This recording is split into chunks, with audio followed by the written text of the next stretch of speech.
সমসাময়িক বিভিন্ন বিষয়ে রাজধানীর ফরেন সার্ভিস একাডেমিতে সংবাদ সম্মেলন করছেন প্রধান উপদেষ্টার প্রেস উইং।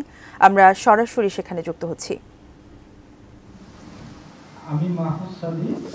আমি একটু বলি আপনাকে, এই শ্বেতপত্রের মাধ্যমে ওই সরকারের সময় সম্পাদিত সকল ধরনের চুক্তি এবং প্রকল্পের ডিপিপি, সকল অডিট রিপোর্ট তদন্ত প্রতিবেদন করা হবে, তদন্ত খতিয়ে দেখা হবে। জি, আমার দেশ পলিটিক্যাল পার্টিগুলোর সাথে যে সর্বশেষ মত বিনিময় বা ডায়ালগ যেটা হলো, সেখানে বলা হয়েছে যে পরে জোটগতভাবে বা দলের সাথেও আলাদাভাবে বৈঠক হতে পারে এবং তাদের থেকে লিখিত প্রস্তাবনার কথা বলা হয়েছে। এই পলিটিক্যাল পার্টিগুলোর সাথে জাতীয় ঐক্যমত্য কমিশনের ডায়ালগ কিভাবে পরবর্তী কোন ভাবে আর কি হবে সে বিষয়ে, এই বিষয়ে আপনি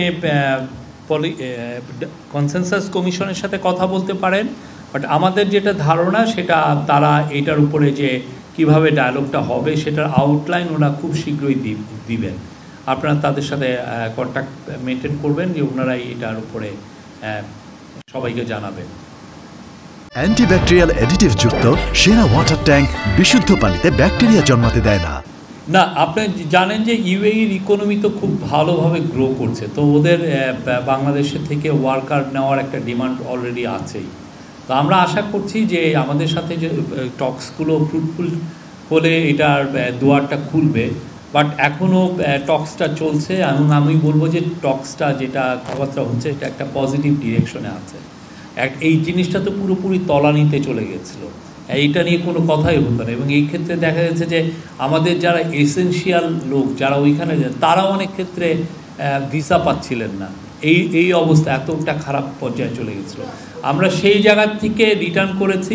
তো আমরা আশা করছি যে এটা আমাদের আশা এটা তাড়াতাড়ি এটা উঠবে এবং অ্যাট দ্য সেম টাইম এটা উঠলে আমরা মনে করি যে ইউএইতে যেহেতু ওদের ইকোনমিক গ্রোথ হচ্ছে প্রচুর, there will be big demand for our workers. এটা পুরোটাই ওই গভর্নমেন্টের সময় থেকে, ওনারা এটা ভালো বলতে পারবেন। বাট আমরা যেটা জেনেছি অনেকগুলো ফ্যাক্টর ছিল সেগুলোর, একটা পুরোপুরি তলানিতে ওনাদের অবভিয়াসলি ওনারা ডিপ্লোম্যাটিক্যালি এটা সিরিয়াসলি তাদের সাথে নিতেও পারেন নাই, তাদের তো সেই অবস্থাটা ছিল না। আপনি যদি একটা ডিক্টেটরশিপ চালান তখন হয় কি অন্যজনের মার্সির উপরে আপনার চলতে হয়, আপনাকে ইন্টারন্যাশনালি কেউ সম্মান করে না। তো ফলে এই বিষয় নিয়ে আপনাকে বাইরে যে আপনি সিরিয়াসলি কথা বলবেন সেই কথা বলার স্কোপটা তাদের ছিল না। অবশ্যই কিছু পর্যায়ের কেস ছিল, যেই ম্যান পাওয়ার যেভাবে পাঠানো হতো সেই সময় ওর মধ্যে অনেক ধরনের দুর্নীতি হয়েছে, ফলে ওদের এইগুলো নোটিশে এসছে এবং তারা সেই অনুযায়ী মুভ করেছে।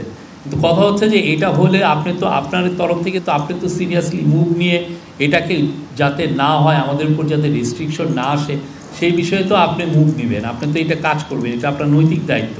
কিন্তু কথা হচ্ছে যে তারা সেগুলো কিছুই পারেন নাই।